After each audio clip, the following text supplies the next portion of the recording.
Hi everyone, it's Laura with Pampered Chef here. Did you like that crazy smile I did?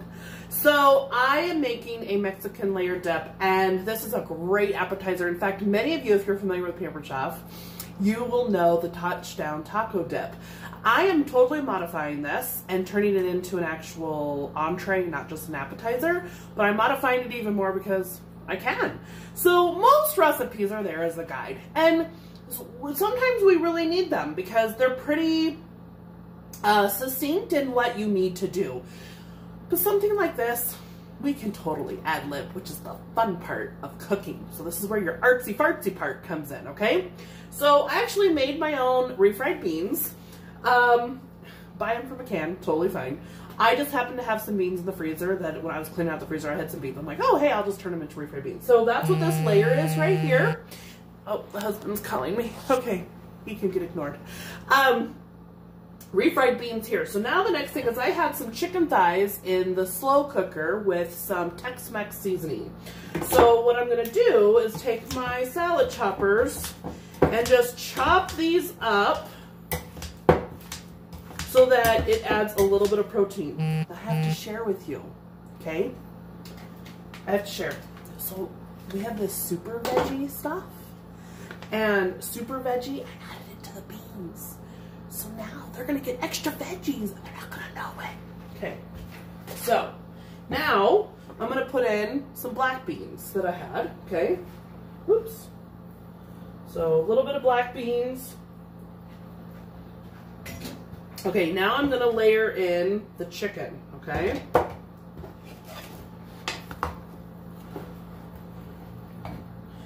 And we're gonna put the chicken on top. And I don't have to, you don't have to use all of it. Again, remember, if there's no meat, my husband thinks I'm like obviously trying to kill him. So there's our meat, okay? Now I have our cream cheese with some garlic. I'm gonna press with the garlic press, just like this, okay? Easy peasy. And then I'm gonna add in some sour cream, okay? And now if you don't want to use sour cream, you can always use Greek yogurt. That's a good substitution too. In fact, many years ago, I actually kept a Greek yogurt container and I put, a sour cream container and put Greek yogurt in it. My husband never knew. So it just proves that if, you know, sometimes we get stuck in our head, right? Okay. So now I'm going to take this and I'm going to put it on top of this. And we're just going to spread this around.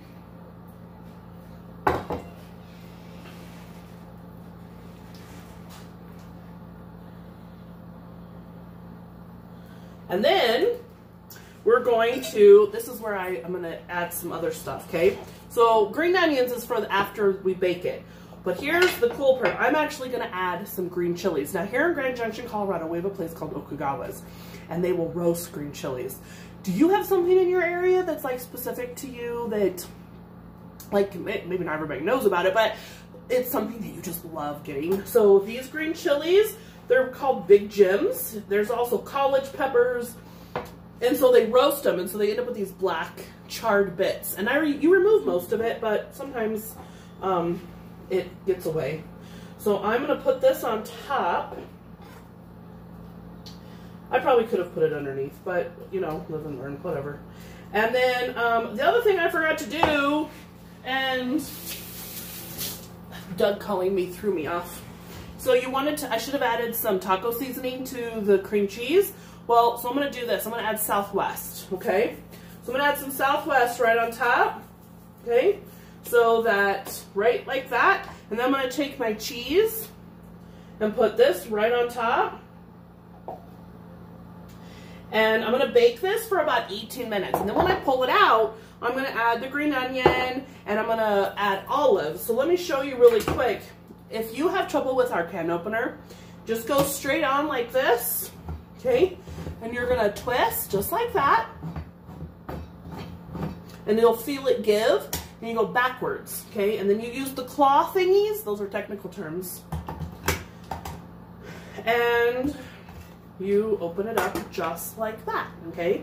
Now, have you ever noticed that your scrapers have nick marks in here? That's usually because people will use the pop top and they don't use our can opener, which is a smooth edge. And so you want to be able to use our can opener so then your scrapers don't have nicks on the side. That makes a huge difference. Sorry, I don't like leftover stuff. I like it all to be used. Okay, so now when you're ready for olives, you just take the egg slicer and you take a whole bunch of your olives, like however many will fit, and you just do that whole thing. And then you pop them in your mouth. I'm gonna put this in the oven and I'll share a recipe with you, but that's the good stuff.